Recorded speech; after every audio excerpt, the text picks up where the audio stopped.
Bonjour à toutes et à tous, je suis vraiment heureux de vous retrouver aujourd'hui pour étudier une des dernières paroles que Jésus nous a laissées lorsqu'il était sur terre.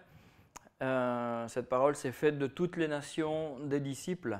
Alors on va voir ce texte dans son contexte tout à l'heure, mais on va tout de suite commencer par ce temps de louange avec Flavio et Elodie et vraiment qu'on puisse laisser le Seigneur encore parler à nos cœurs, nous faire du bien et laisser sa parole nous travailler aujourd'hui.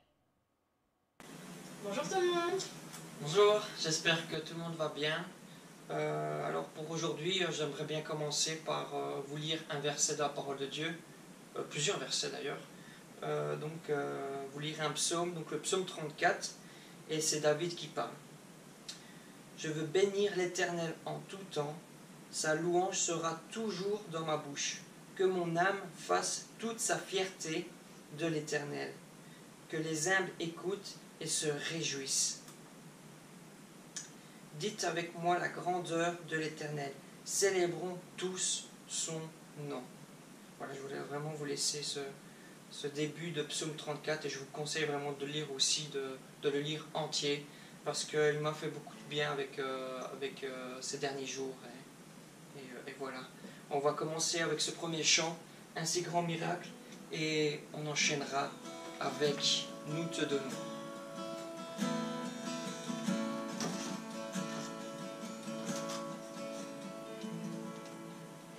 Dieu qui est l'amour pour moi, quelle patience. Tu as conduit vers toi mon ignorance. Comment pouvais-je alors saisir ce que ton cœur voulait m'offrir? Un si grand miracle, un don si précieux, ta mort à la Pâque nous ouvre les yeux. Ton salut remplace ma condamnation. Mon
sois-tu, Dieu Tout-Puissant.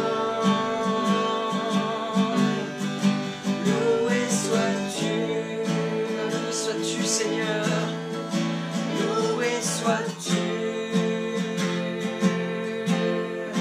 Dieu Tout-Puissant. Loué sois-tu.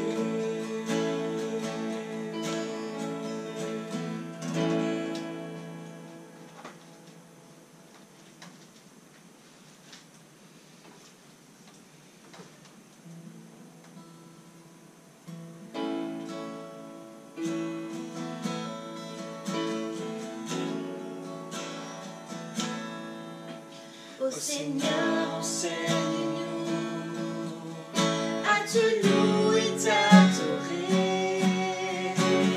en esprit et en vérité.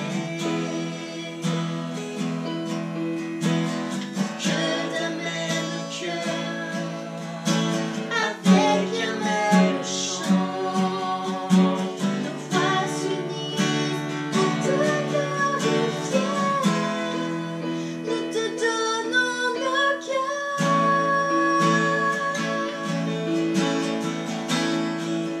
Nous te donnons nos âmes.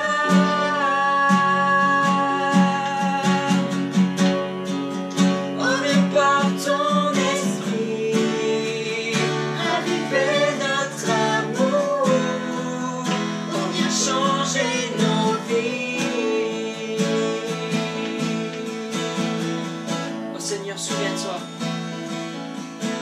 Ô Seigneur, souviens-toi de tes œuvres passées, de tes miracles et de tes hauts faits.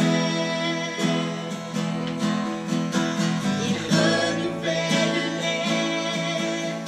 en ces jours et ces années, pour que ta gloire soit manifestée. Nous te donnons nos cœurs.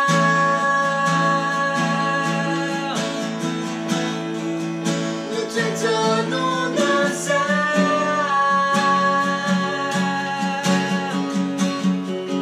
On vient par ton esprit, raviver notre amour. On vient changer nos vies. Nous te donnons nos cœurs, Seigneur.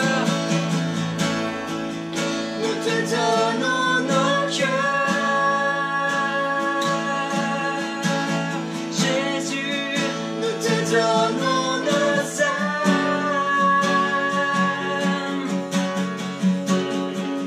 On vient par ton esprit, raviver notre amour.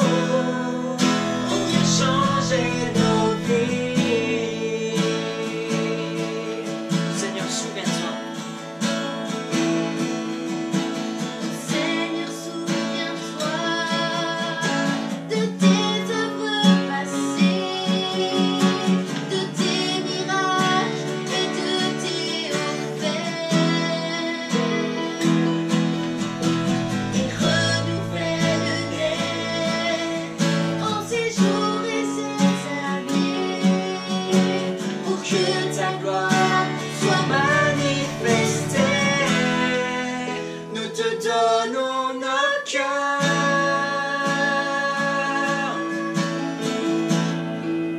Nous te donnons nos âmes.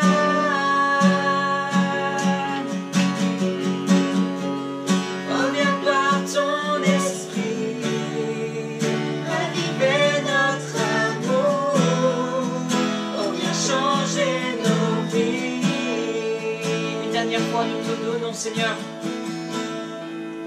Nous te donnons nos cœurs.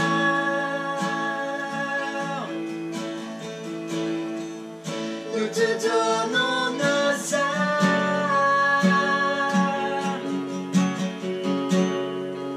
On vient par ton esprit, raviver notre amour. On vient changer nos vies.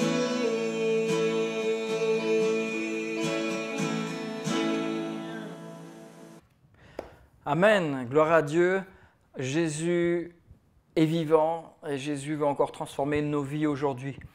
Alors si vous ne l'avez pas remarqué, vous ne l'avez peut-être pas noté, cette semaine, jeudi particulièrement, on a normalement célébré quelque chose où on commémorait, et si ce n'est pas fait, ben on le fera aujourd'hui, mais jeudi, c'était particulier, c'était l'Ascension.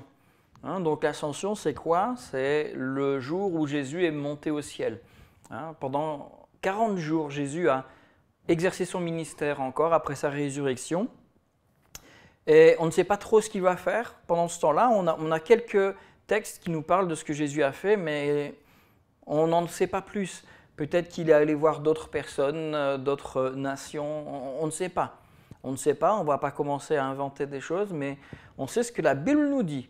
Et la Bible nous parle de ces quelques moments où Jésus a encore pris du temps avec ses disciples et où il nous a encore laissé des paroles précieuses pour chacun d'entre nous. Alors le thème d'aujourd'hui, je l'ai dit tout à l'heure, c'est « Faites de toutes les nations des disciples ». C'est cette phrase qui va être notre leitmotiv aujourd'hui, qui doit nous travailler toujours, nous encourager. Et ici, on va lire ce texte. J'ai déjà enseigné là-dessus il y a un petit temps maintenant, mais j'aimerais bien revoir ce texte en profondeur et voir comment Jésus en fait nous interpelle à faire de toutes les nations des disciples. Alors d'abord, la première question à se poser, c'est qu'est-ce que c'est qu'un disciple? Alors, on pourrait dire tellement de choses là-dessus, on va en voir quelques-unes, mais un disciple de Christ, c'est tout simplement un chrétien qui grandit dans la foi, qui à son tour forme des disciples, qui forment eux-mêmes, à leur tour, eux aussi, d'autres disciples encore. Voilà la notion vraiment d'un disciple. Jésus n'a jamais dit « faites de toutes les nations des convertis », mais « faites des disciples ». Et donc, notre but à nous, c'est de former des disciples. En tant que chrétiens, nous avons ce devoir de former des disciples. Alors, la première question qu'on pourrait se poser, c'est à qui Jésus parle. On va le voir, il parle encore à nous aujourd'hui parce que on verra qu'il parle effectivement aux apôtres qu'il a mis en place, mais il y avait plus que les apôtres qui étaient présents lorsque Jésus a dit cela. Alors, plusieurs textes peuvent nous parler et nous aider à comprendre tout cela. On va d'abord lire le texte en question qu'on retrouve notamment dans l'évangile de Matthieu et l'évangile de Marc. Et donc, lisons cela, Matthieu 28. Alors, attendez, avec ma présentation, ce n'est pas toujours évident de faire les deux en même temps. Voilà, Matthieu 28, les versets 18 à 20. Alors, je suis désolé, je me suis rendu compte après, j'avais pris un beau fond avec la terre, mais comme j'aime mettre des couleurs pour faire ressortir les choses, je me suis rendu compte que c'est pas facilement lisible. Mais voilà, l'important c'est de bien écouter, et la prochaine fois j'utiliserai un fond plus neutre. Mais voilà, on va lire ce texte, et c'est la base du message d'aujourd'hui, c'est la base même de ce thème qu'on emploie souvent sur cette notion de faire des disciples. Et voilà ce que Jésus va dire, et ça fait partie des dernières paroles qu'il va dire avant de monter au ciel. « Tout pouvoir m'a été donné dans le ciel et sur la terre. Allez, faites de toutes les nations des disciples, les baptisant au nom du Père, du Fils et du Saint-Esprit, et enseignez-leur à observer tout ce que je vous ai prescrit. Et voici, je suis avec vous tous les jours, jusqu'à la fin du monde. » Alors, je vous ai dit tout à l'heure, la première question qu'on peut se poser, c'est à qui Jésus parle? Est-ce qu'il n'a pas donné juste cet ordre, cette directive, juste aux disciples? Bien oui, mais pas que. Alors quand je parle des disciples, ici, je voulais dire apôtres. Vous voyez, souvent on parle de disciples, et quand on parle de disciples, on a dans notre esprit les apôtres, les 12.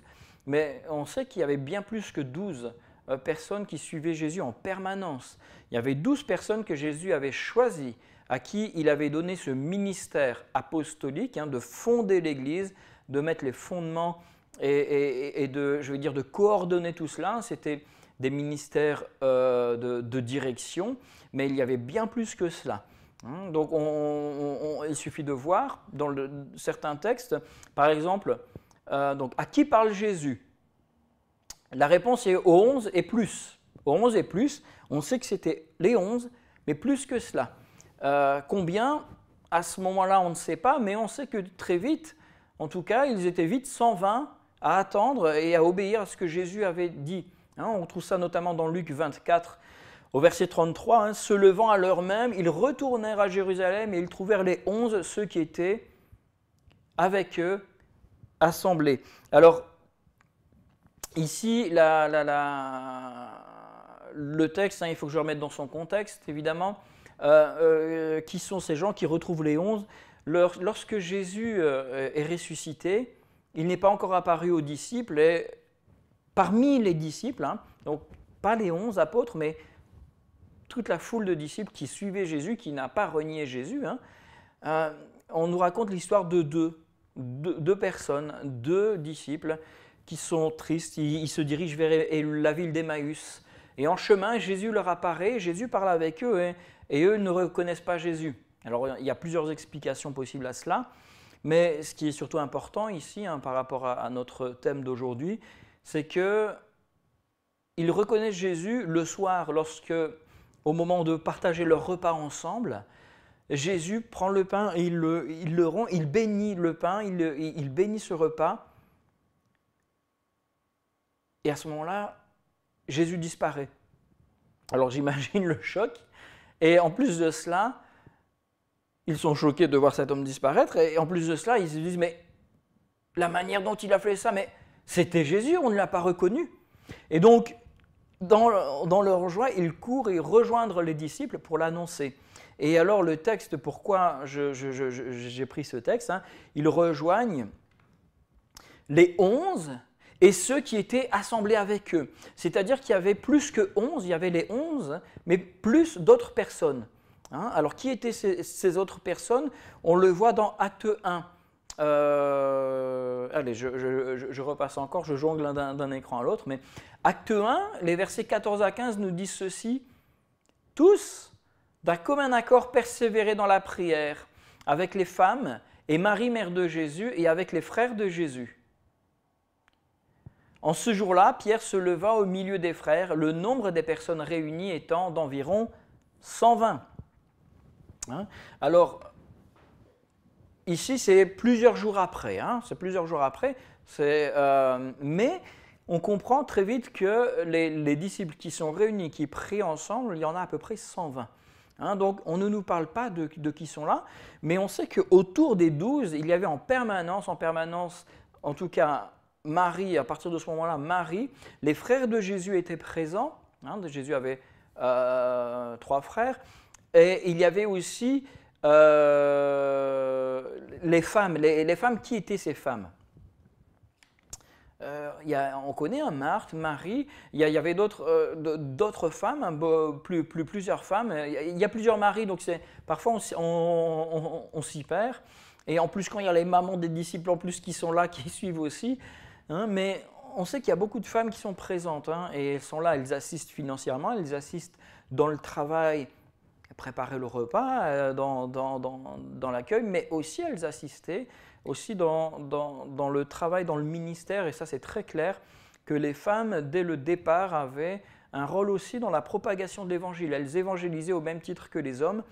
C'est bien après qu'il y a eu, on va dire, un peu cette séparation, mais les femmes étaient présentes, et donc on sait qu'il n'y avait pas à ce moment-là juste 11 disciples. Je vous rappelle, il n'y en avait pas 12, parce que le 12e, c'est Judas qui s'est suicidé lorsqu'il a réalisé ce qu'il a fait.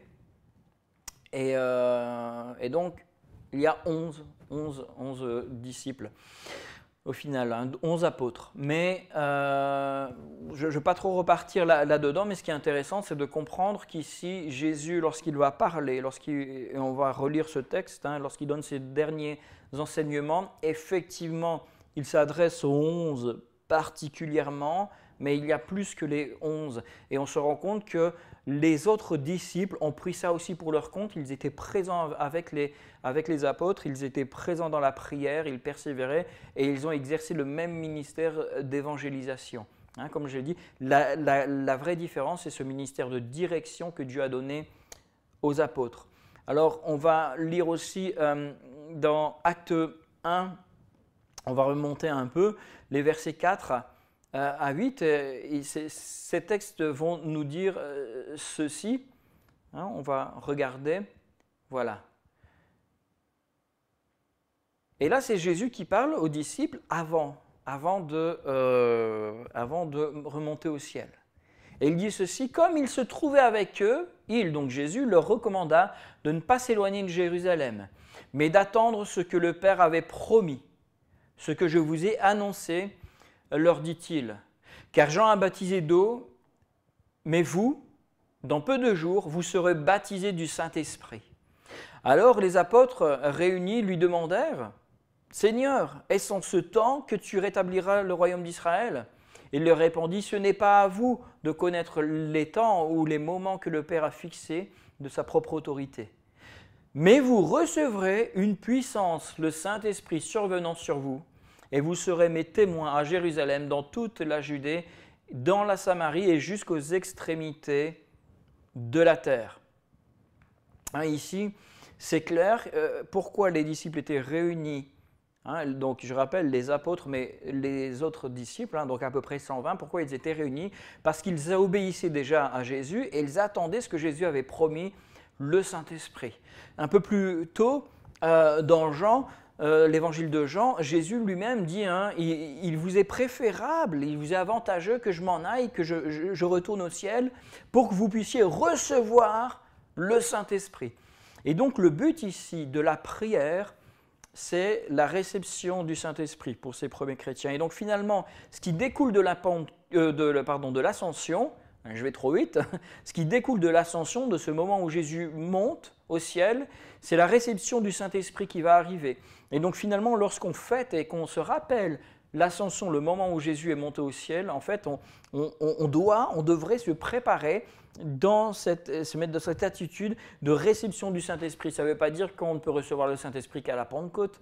Hein, ce n'est pas le but, ce n'est pas le message à dégager de cela, mais c'est un bon moment pour se poser et se dire, mais Seigneur, si tu es monté au ciel, c'est pour que nous puissions recevoir le Saint-Esprit. Alors il est plus que temps que nous nous mettions en prière et que nous acceptions, que nous prenions, que nous embrassions ce Saint-Esprit que le Seigneur nous a promis et nous a déjà envoyé. Hein? Et donc ici, il y a cette promesse.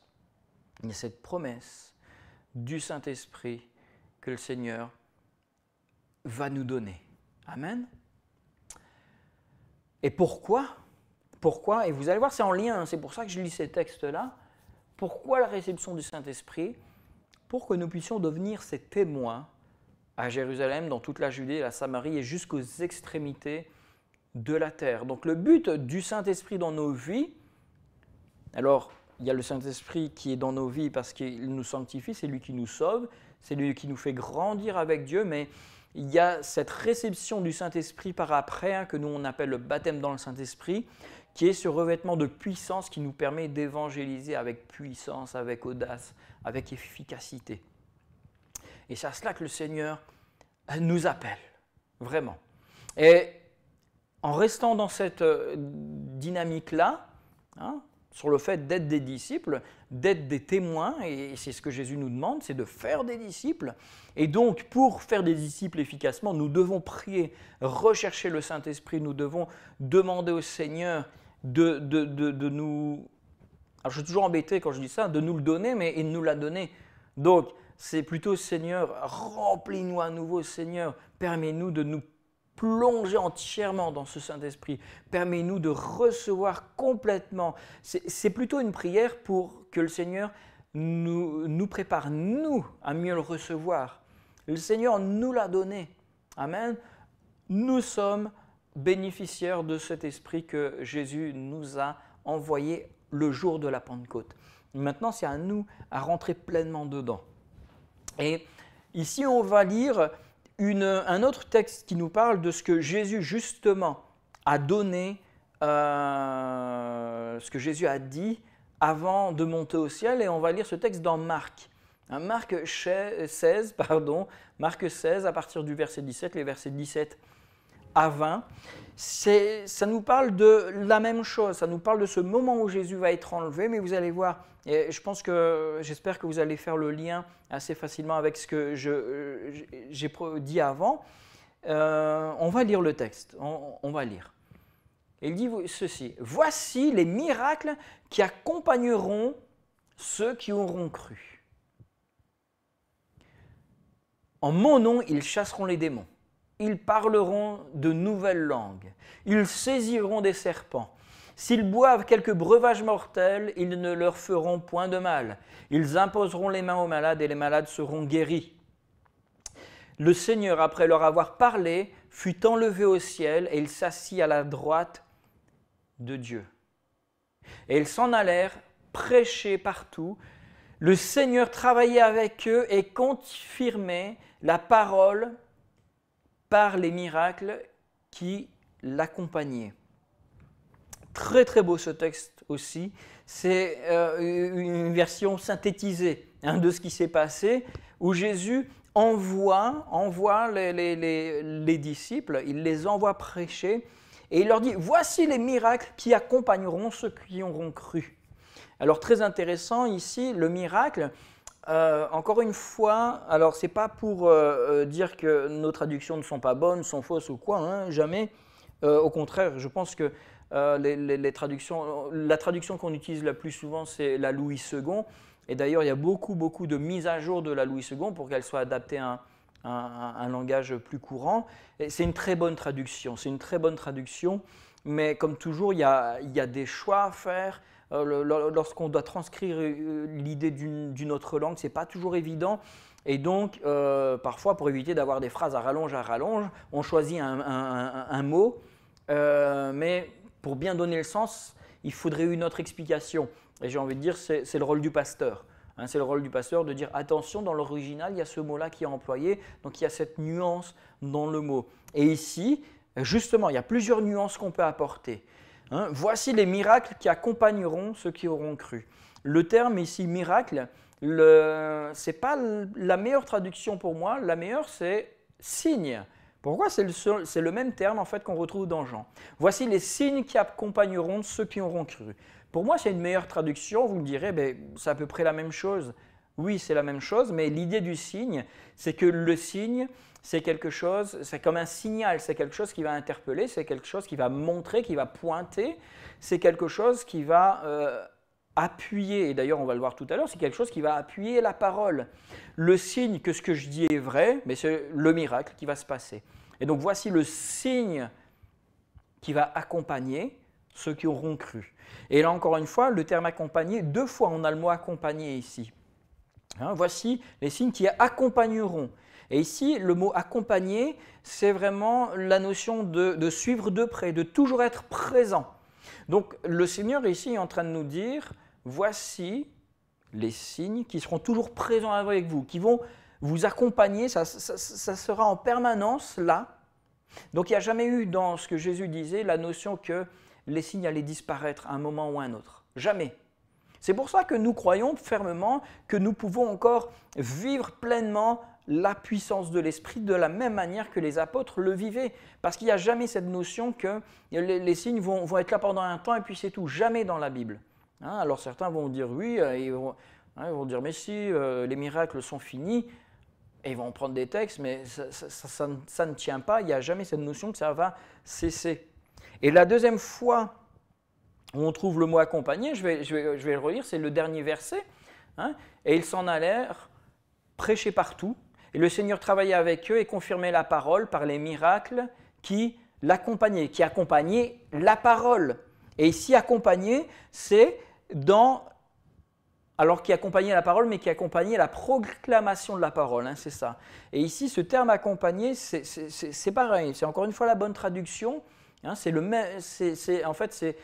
même mot, mais il y a un petit bout de mot en plus, un préfixe qui est différent et qui signifie plus être dans les traces de. Donc accompagner, mais derrière, être dans la continuité de. Et donc ici, c'est intéressant parce que ces signes qui accompagnent, hein, ces signes, ces miracles qui accompagnent, et en fait ils sont là dans la continuité de la proclamation de la parole. dans les traces de la proclamation. Ça veut dire que la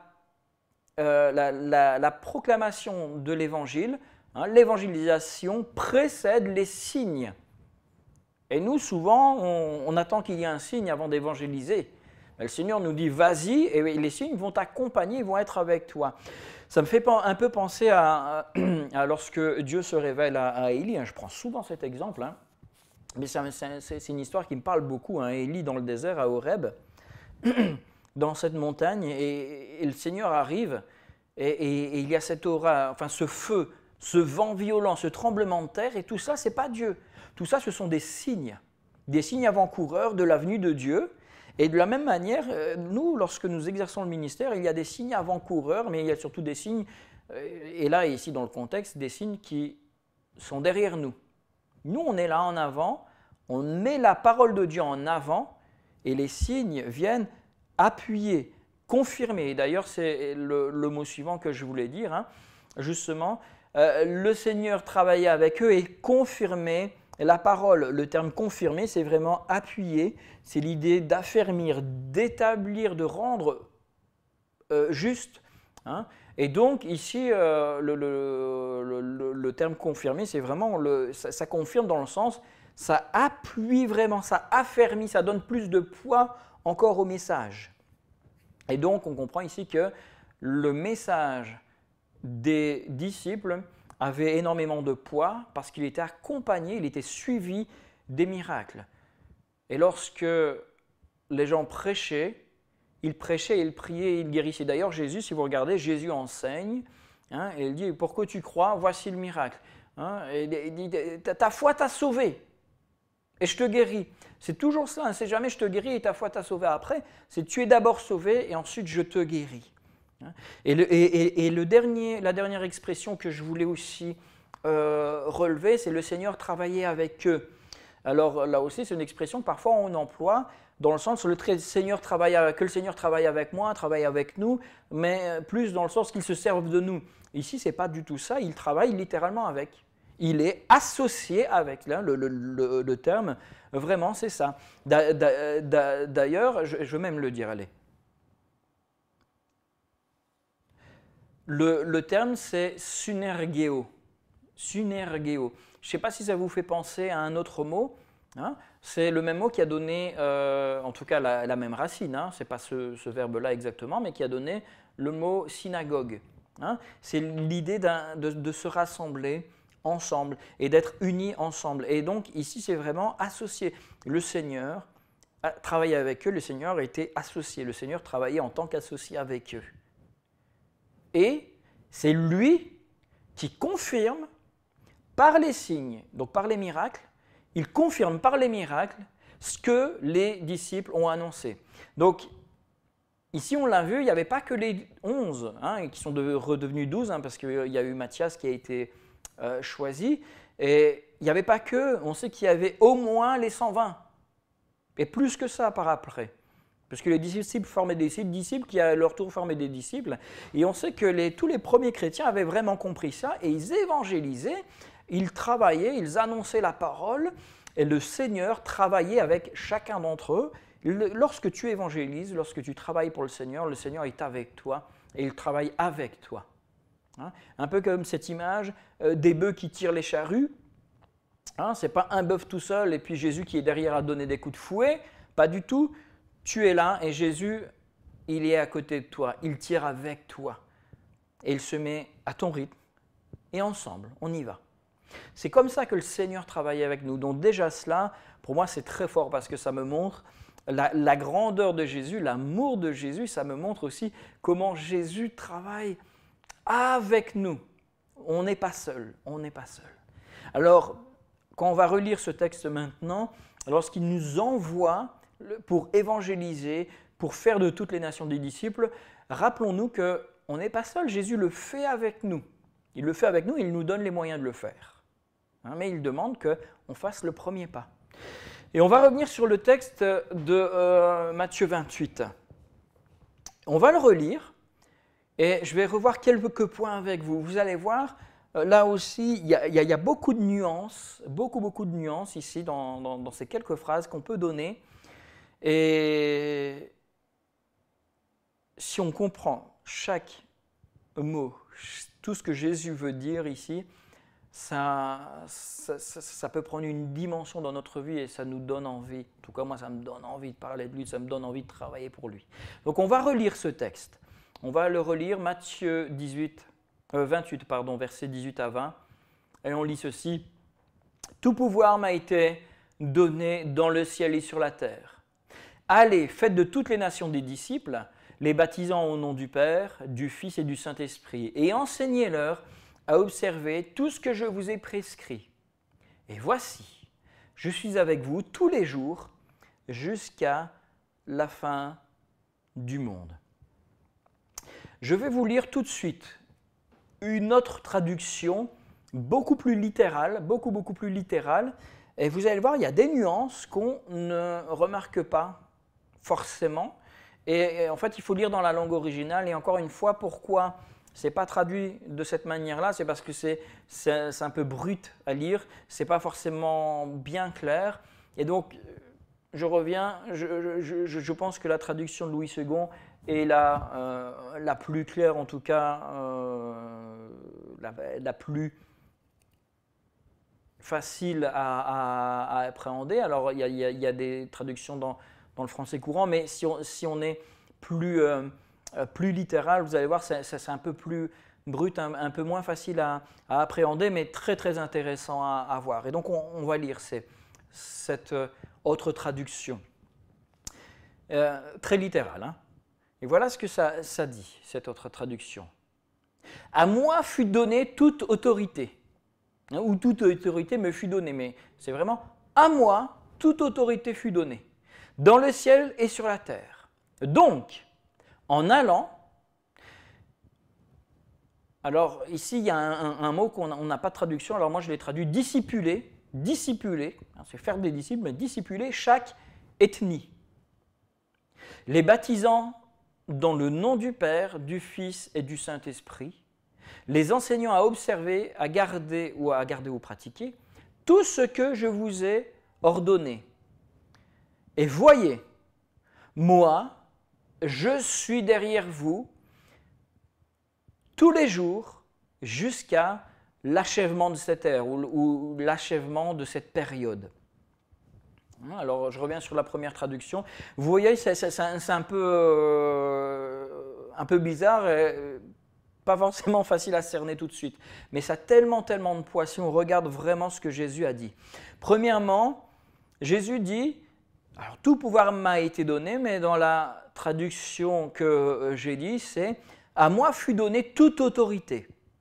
Donc Jésus n'a pas seulement le pouvoir, il a l'autorité, d'utiliser le pouvoir. Hein, parfois, il y a des gens qui ont du pouvoir, mais ils n'ont pas l'autorité. Hein. Jésus, lui, il a l'autorité. Donc ça veut dire que ce pouvoir, ce n'est pas seulement une puissance qu'il a, mais il a toute autorité pour exercer cette puissance. Donc ça veut dire que lorsque Jésus dit, c'est fait. Lorsque Jésus annonce quelque chose, c'est accompli. Lorsque Jésus exerce son pouvoir, il le fait avec autorité, avec toute l'autorité qui lui est due. Hein, ça, c'est la première chose. La deuxième chose, hein, je ne sais pas si vous avez remarqué, le « aller », « aller » est fait de toutes les nations des disciples, dans encore une fois, dans le grec, ce n'est pas « aller », c'est « allant », c'est « en allant », c'est un participe présent. Et on retrouve la même chose dans Marc, hein, je n'ai pas lu tout à l'heure, mais dans Marc 16 au verset 15, il dit exactement la même chose. Allant, en allant, faites de toutes les nations des disciples. Donc là, ici, on voit qu'il y a quelque chose qu'on ne retrouve pas en français. Jésus ne donne pas un ordre, il ne nous dit pas « allez », il dit « mais en allant, pendant que vous allez », comme si c'était logique, c'est logique que vous allez partir, vous ne pouvez pas garder ça pour vous. Alors en y allant, faites les disciples. Et de la même manière, on voit même plus tard, lorsque l'Église va être persécutée, les chrétiens vont se disperser et ils vont évangéliser là où ils vont. Ils s'enfuient, ils fuient la persécution et ils évangélisent là où ils vont. Alors c'est beau de voir qu'il y a cette notion d'aller, et il y a cette logique qui découle. Tu ne peux pas garder pour toi ce que tu as reçu, tu dois aller, c'est normal, c'est logique. Et ici, lorsque nous sommes enfants de Dieu, il doit y avoir cette logique en nous. Je dois aller, c'est pas normal, c'est pas logique si je reste comme ça et que je n'ai pas envie, j'ai pas à cœur d'aller annoncer. Si j'ai pas ça qui bouillonne en moi, alors peut-être que je dois remettre en question ce que j'ai vraiment vécu avec Jésus. Maintenant, attention, hein, certaines personnes ne sont pas forcément à l'aise pour parler en public, hein, et je ne suis pas en train de dire ah, vous ne devez plus avoir peur, vous ne devez plus avoir de stress lorsque vous parlez aux gens dans la rue. C'est normal, je veux dire, chaque personne est différente, mais on doit avoir cette chose qui bout en nous, qui nous donne ce désir de partager, de parler. Quand j'ai vécu quelque chose avec Jésus, quand ma vie a été transformée, c'est pas normal si j'ai pas envie de le partager. Alors je suis égoïste. Hein, et parfois la meilleure manière d'avoir à cœur de le partager, c'est juste de réaliser que les autres sont perdus s'ils n'acceptent pas Jésus. Et parfois juste l'idée qu'un tel ou un tel peut être perdu, ça nous pousse à aller lui parler de Christ. Hein. Et donc il y a cette logique, en allant, faites-le. En allant, faites des disciples. En allant. Encore une fois, là aussi, dans l'autre texte que je vous ai lu, vous avez vu, hein, c'est pas fait de toutes les nations. Alors c'est très juste, hein, encore une fois, c'est une très bonne traduction, fait de toutes les nations, mais il y a vraiment là, ici l'idée d'ethnie. Faites de toutes les ethnies. Alors moi, j'insiste là-dessus parce que faire de toutes les nations des disciples, on comprend le terme, on comprend le sens, mais on peut vite comprendre ça dans le sens, tu dois aller à l'étranger, tu dois aller... Mais si on comprend que dans cette idée de faire de toutes les nations, c'est vraiment faire de toutes les ethnies, alors ça veut dire que je ne dois pas forcément aller à l'extérieur. Je n'ai pas besoin de partir très loin. Hein. D'ailleurs, je veux dire, à l'époque actuelle, avec tous les brassages ethniques qu'il y a, c'est pas compliqué de trouver des gens qui viennent, qui ont une autre origine, des gens qui ont un autre arrière-plan, des gens qui viennent d'endroits qu'on n'aurait même pas pu atteindre. D'ailleurs, c'était vraiment beau. Un jour, j'entendais un couple de missionnaires qui travaillaient dans les pays musulmans. Et ils expliquaient que c'était pas évident, mais voilà, ils travaillaient, ils faisaient tout ce qu'ils pouvaient.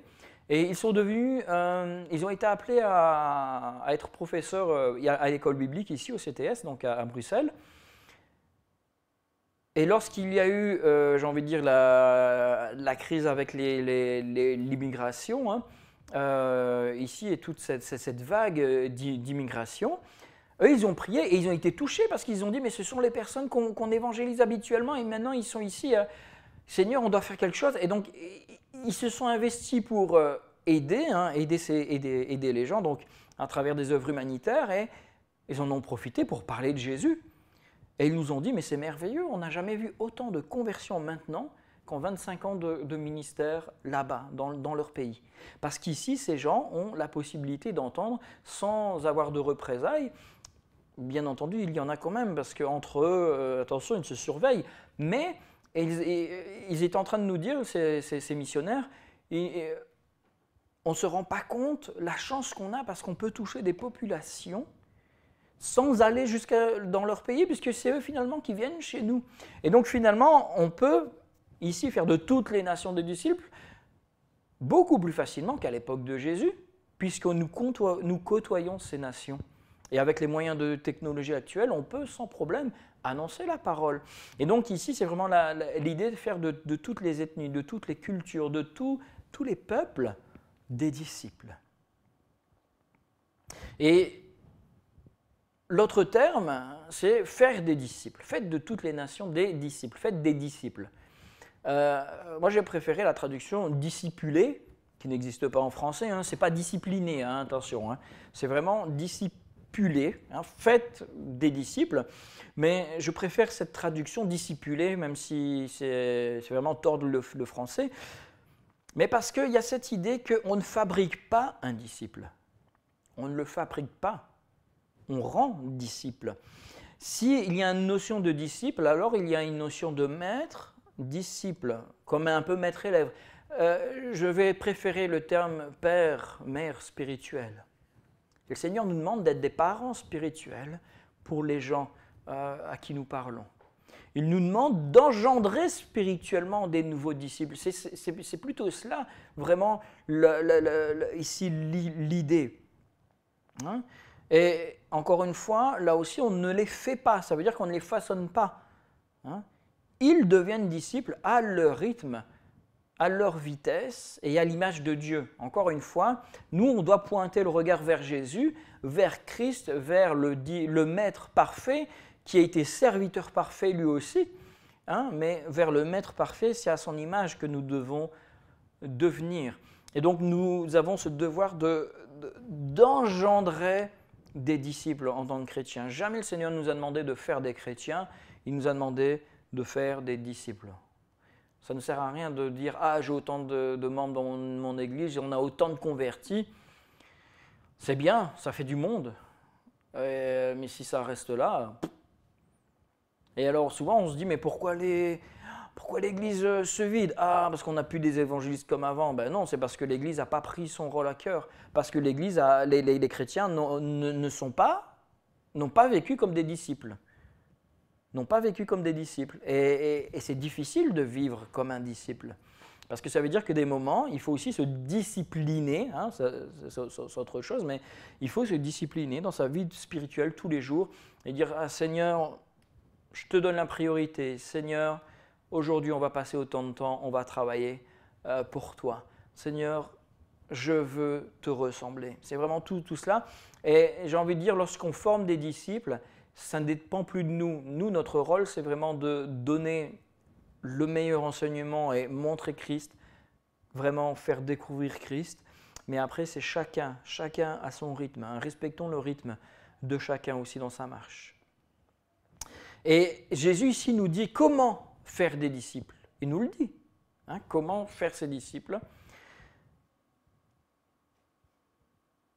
En les baptisant au nom du Père, du Fils et du Saint-Esprit. Alors ça, c'est tout simple. Hein, c'est pas juste en les baptisant, c'est en leur proclamant. Parce qu'avant de les baptiser, il faut d'abord les évangéliser, hein, il faut leur parler, et on sait que c'est le Saint-Esprit qui fait son œuvre dans le cœur, mais donc on comprend lorsqu'il dit en les baptisant au nom du Père, du Fils et du Saint-Esprit, c'est l'idée, vraiment, parlez-leur, annoncez-leur l'Évangile, témoignez-leur, hein, et ce n'est pas juste le rôle des pasteurs. Donc ici, ce n'est pas juste le fait de baptiser, c'est le fait de témoigner. Et la logique derrière, hein, la logique, une fois que j'ai accepté Jésus dans ma vie, que je me suis converti, que je me suis tourné vers lui, que je décide de le suivre, la logique, c'est de se faire baptiser, puisque c'est un des seuls commandements que Jésus nous a encore donné. Hein, donc, faisons-le, et c'est une conséquence logique. Donc, lorsqu'on dit de baptiser les gens, on comprend très bien que ce qui précède doit être l'évangélisation. Il y a cela avant. L'autre chose aussi, et c'est pour ça que je l'ai aussi relevé, c'est après les baptiser, c'est en les enseignant à observer. C'est pas « et enseignez-leur ». Ça, la traduction. Là, par contre, pour moi, voilà, là, ici, il y a une erreur de traduction. Hein, c'est pas « en plus de cela, enseignez-leur », mais c'est « en les enseignant aussi ». Donc finalement, comment ça se passe? Comment je fais des disciples? En évangélisant, en enseignant. Et en enseignant quoi? À observer. Dans l'autre texte que j'ai donné, c'est en observant, en enseignant à observer, ou aussi à garder, à pratiquer. C'est l'idée, hein. Observer, c'est vraiment à garder et à pratiquer. Et comment est-ce que on devient un vrai disciple? Comme j'ai dit, hein, c'est vraiment à travers aussi une certaine forme de mimétisme. Et on regarde, ah ok, comment on pratique? L'idée de prier tous les jours. On est parfois inspiré par des personnes juste dans le fait de les voir vivre, dans le fait de les voir prier, dans le fait de les voir lire leur Bible et juste être des enfants de Dieu dans la vie de tous les jours, comment ils sont ouverts avec les autres. Et le fait de passer du temps avec ces gens-là, ça nous inspire, ça nous motive et on est poussé à observer, à pratiquer ces choses-là, nous aussi. Et donc finalement, le Seigneur nous demande d'enseigner de cette manière-là. Hein. Et donc ici, ce n'est pas juste enseigner, donner des connaissances, pas du tout. Bien sûr qu'il y a cela, mais ici, c'est surtout le fait d'enseigner la pratique de ces choses-là. Je ne peux pas m'attendre à ce qu'un nouveau converti démontre de l'amour si moi-même je ne démontre pas de l'amour. Je ne peux pas m'attendre à ce qu'un nouveau converti passe autant de temps dans la prière, hein, ou je vais dire, allez, 10 minutes tous les jours dans la prière, si moi-même je ne les passe pas. 10 minutes, c'est un minimum. Hein. On va dire une demi-heure. Si moi-même je ne passe pas une demi-heure tous les jours dans la prière, comment est-ce que je peux espérer qu'un jeune converti va le vivre? Mais si ce jeune converti me voit passer du temps dans la prière, s'il me voit passer du temps à prendre soin des gens, s'il me voit passer du temps à me nourrir de la parole de Dieu, il va être inspiré, il va avoir envie lui aussi de le faire. Et ça, c'est faire des disciples. Et donc là, ici, hein, je reviens là-dessus, je termine sur ce point. Lorsque Jésus nous demande de faire des disciples, et il nous dit, faites-le en baptisant, donc en évangélisant et en baptisant parce que c'est la conséquence logique, mais en même temps en enseignant à observer. Hein, ce n'est pas en plus, ce n'est pas et enseignez-leur à observer, c'est en les enseignant à observer. Les deux vont de pair, on ne peut pas enlever l'un ou l'autre. Hein, si quelqu'un reçoit Christ dans sa vie, se fait baptiser, mais ça ne va pas plus loin, il n'est pas devenu un disciple, hein, pas encore. Hein. Un véritable disciple, c'est quelqu'un qui se fait baptiser, qui décide de s'engager avec Jésus, mais qui décide d'avancer, de travailler à se perfectionner jour après jour. Ça, c'est un disciple. Ça, c'est un disciple qui lui-même va petit à petit prendre des responsabilités, petit à petit parler à gauche, à droite, parler aux gens qui l'entourent et lui-même évangéliser. Et alors là, on peut parler d'un disciple. Mais quelqu'un qui a reçu Jésus dans sa vie, qu'est-ce qu'on est bien à l'église, on passe des bons moments, et c'est tout, j'appelle pas ça un disciple. C'est pas un disciple. Un disciple, c'est quelqu'un qui a accepté Jésus, qui s'engage avec lui, et qui s'engage lui-même à former d'autres disciples. Ça, c'est un disciple. Et alors Jésus termine avec cette phrase, hein, nous, dans la traduction, c'est « Voici, je suis avec vous ». Là aussi, encore une fois, je pense que c'est la meilleure traduction, mais le terme, c'est plus « voyez », rendez-vous compte. Hein, et voyez, moi je suis avec vous. Et le moi je suis, encore une fois, c'est le moi je suis comme lorsque Dieu se révèle à Moïse. Moi je suis, Dieu est avec nous, je suis avec vous. Et le mot littéral, c'est derrière vous. Hein, donc ça veut vraiment dire avec, mais c'est l'idée, je suis avec vous comme par derrière. Ça me fait penser à cette image du parent qui est en train d'apprendre son enfant à marcher. Il est là derrière, il lui laisse faire ce premier pas, mais il est derrière ou devant. Hein, souvent, c'est comme ça que ça se passe. Hein, vous avez un parent devant, un parent derrière. Et allez, vas-y, va vers papa, va vers maman. Et on est là et on fait attention à ce qu'il ne tombe pas. Après, à le rattraper, mais on le laisse marcher. On le laisse marcher. Et ici, c'est cette idée-là. Je suis avec vous, j'ai mes mains autour de toi. Vas-y, marche. Je suis avec toi. Regarde. Regarde tous les signes. Regarde-les. Regarde tout ce qui t'accompagne. Je suis avec toi. Hein, mais c'est vraiment, le Seigneur est là, il nous entoure, mais c'est nous qui devons marcher. C'est nous qui devons faire les premiers pas. C'est nous qui devons aller. Hein, et il est avec nous comme ça, jusqu'à quand? Jusqu'à la fin du monde. Et la fin du monde, c'est jusqu'à l'achèvement de cette ère. En fait, littéralement, c'est de cette ère, de cette période. Cette période, c'est quoi? C'est cette période où le Seigneur a donné la mission à l'Église d'évangéliser, où le Seigneur a donné il a donné le relais à l'Église. Nous avons, jusqu'à son retour, à l'heure actuelle, ce devoir d'annoncer, de partager et de faire des nouveaux disciples. Et jusqu'à la fin de cela, le Seigneur sera avec nous. Et on sait que ça se termine à la fin du monde où Jésus revient, etc. C'est un autre sujet. Mais donc le Seigneur nous interpelle ici à vivre vraiment cette vie de disciple, d'aller de cette manière logique. C'est logique, vas-y, c'est normal. Si tu as reçu, va. Mais ce n'est pas un ordre, ça doit venir de toi. Ça doit venir de toi. Et crée, forme des disciples, engendre des disciples. Moi, j'aime bien cette idée d'engendrer. Hein, engendre des disciples en leur annonçant la parole, en étant leur exemple. D'ailleurs, Paul, combien de fois Paul ne dit-il pas « Prenez exemple sur moi ». Prenez exemple sur moi, pas dans le sens je suis le meilleur, mais regardez comme je fais, c'est un bon conseil. Je pense que ce serait bon de faire comme ça. Hein? Et ne le prenons pas mal si quelqu'un qu'on a aidé, qu'on a suivi, même peut-être pendant des années, un jour nous dit ben, écoute, moi je veux plutôt faire comme ça parce que je suis plus à l'aise avec cette manière de faire, ou ah, je suis un peu plus inspiré par un tel, je veux faire comme ça. Ne le prenons pas mal, c'est parce que ces personnes ont atteint un niveau où ils ne sont plus dépendants de vous, et d'ailleurs ils ne doivent jamais être dépendants de vous, mais il y a toujours cette idée quand quelqu'un vient à l'Évangile, vient à Christ, par notre intermédiaire, souvent il va avoir tendance à venir vers nous lorsqu'il a besoin de quelque chose et nous on doit le pousser vers Christ. Et le jour où il nous dit ben, c'est bon, j'y suis arrivé, regarde. Et parfois ces personnes même vont eux-mêmes à leur tour nous apprendre des choses et là on se dit waouh, merci Seigneur. Et on reconnaît la richesse de la famille de Christ. Et voilà ce que Jésus nous encourage à faire et à être. Et c'était la pensée de ce matin. Soyons ces disciples qui formons des disciples. Allons par toute la terre, formons, encourageons, fortifions. Et le Seigneur nous demande de partager de tout notre cœur. Il ne faut pas aller dans un autre pays pour cela. Il suffit d'ouvrir sa porte et aller voir son voisin. Il suffit d'aller voir les gens qui nous entourent. Il y en a tellement qui ont besoin d'entendre. Alors, laissons le Seigneur travailler nos vies encore, laissons le Seigneur nous interpeller, nous dire combien il est grand. Laissons-le faire cette œuvre en nous et devenons ces disciples qui formons des disciples. Amen.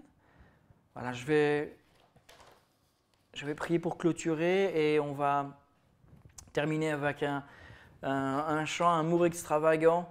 Hein, c'est André qui m'a envoyé ce chant et c'est vrai que c'est un chant que j'aime beaucoup et je lui dis on va l'ajouter, mais je me suis dit que ce serait bien de l'entendre une fois déjà et on va essayer de l'apprendre pour les prochaines fois lorsqu'on se reverra, mais vraiment qu'on puisse alors laisser ce chant nous interpeller, qui nous parle de l'amour extravagant de Dieu pour nous, et laissons Christ faire son œuvre en nous et faire de nous ses disciples. Amen. Seigneur, je te remercie pour ta parole, je te remercie parce que tu nous encourages à devenir des disciples qui forment des disciples. Tu nous encourages à aller, non pas comme un ordre, mais parce que c'est logique. C'est logique, Seigneur, ça coule de source. Nous devons avoir ce feu en nous qui nous pousse à aller vers toi et à aller vers le monde extérieur. Et lorsque tu nous rappelles, Seigneur, de faire de toutes ces nations, tu nous montres que nous n'avons pas besoin d'aller, même de dépasser une frontière. On a besoin de dépasser notre porte, Seigneur. On a besoin de décrocher notre téléphone. On a besoin d'aller sur Internet.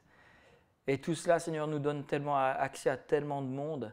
Alors aide-nous à profiter de ces technologies. Aide-nous à profiter de ces contacts que nous pouvons avoir. Aide-nous, Seigneur, à vraiment, vraiment être ces disciples qui forment des disciples. Aide-nous à réaliser que tu es là, tu nous entoures et tes miracles nous suivent. Seigneur, on ne doit pas attendre de les voir et ce n'est pas parce qu'on ne voit pas de miracles qu'on doit arrêter de croire, qu'on doit arrêter d'espérer, qu'on doit arrêter de proclamer. Au contraire, on doit continuer. Et aide-nous à continuer jusqu'à ce qu'on voit ces signes. Tu nous les as promis, tu nous les as dit, tu nous as donnés. Et comme ces disciples qui ont attendu dans cette chambre haute, qui ont prié, Seigneur, jusqu'à ce qu'ils reçoivent cette puissance, alors nous voulons nous aussi prier et te demander, Seigneur, donne-nous pleinement cette puissance. Fais-nous entrer pleinement dans ce feu de l'Esprit, cette puissance de l'Esprit, afin que nous puissions voir et expérimenter ces signes. Et je te prie, Seigneur, pour toutes celles et ceux qui ont besoin de toi, tu connais les cas, tu connais ceux qui ont besoin d'un rafraîchissement, qui ont besoin d'être renouvelés, ceux qui ont besoin d'être guéris encore. Au nom de Jésus-Christ, bénis maintenant et agis. Seigneur, vraiment, fais une œuvre puissante. Nous te le demandons et nous te le demandons avec foi parce que Tu nous as dit que tout ce que nous te demandons en ton nom, tu nous l'accordes, alors nous te le demandons au nom de Jésus-Christ maintenant. Gloire à toi Jésus pour tout ce que tu fais. Prends soin de chacun et sois élevé Seigneur. Sois le centre de nos vies, de nos pensées. Merci Seigneur. Amen. Amen. Je vous souhaite vraiment une bonne semaine. J'espère qu'on va se revoir bientôt. On attend les directives, mais ça ne devrait plus trop tarder. On devra adapter certainement la manière dont on fera le culte, mais ça, c'est pas grave. Laissons en tout cas vraiment le Seigneur guider toutes choses. Soyons là, soyons présents et continuons à prendre soin les uns des autres et qu'on puisse continuer à s'appeler, à se faire du bien aussi. C'est important. Prions encore les uns pour les autres. Voilà, je vous laisse avec ce chant « Amour extravagant ».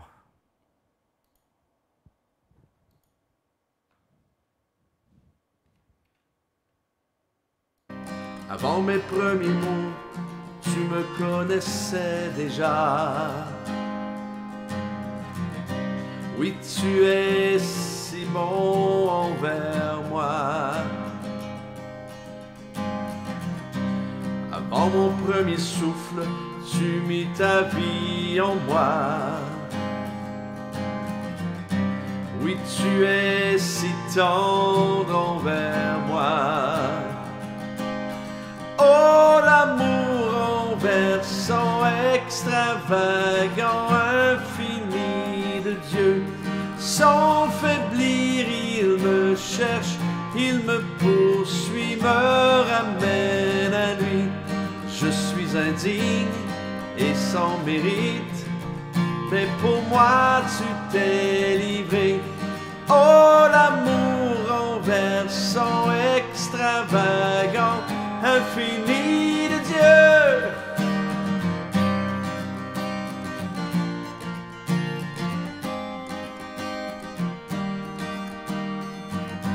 Je te rejetais sans relâche, tu m'aimais. Oui, tu es si bon envers moi. Je me sentais vain, tu m'as offert la croix. Oui, tu es si tendre envers moi. Oh, l'amour renversant, extravagant, infini de Dieu. Sans faiblir, il me cherche, il me poursuit, me ramène à lui. Je suis indigne et sans mérite, mais pour moi tu t'es livré. Oh, l'amour renversant, extravagant, infini de Dieu. Oh, oh.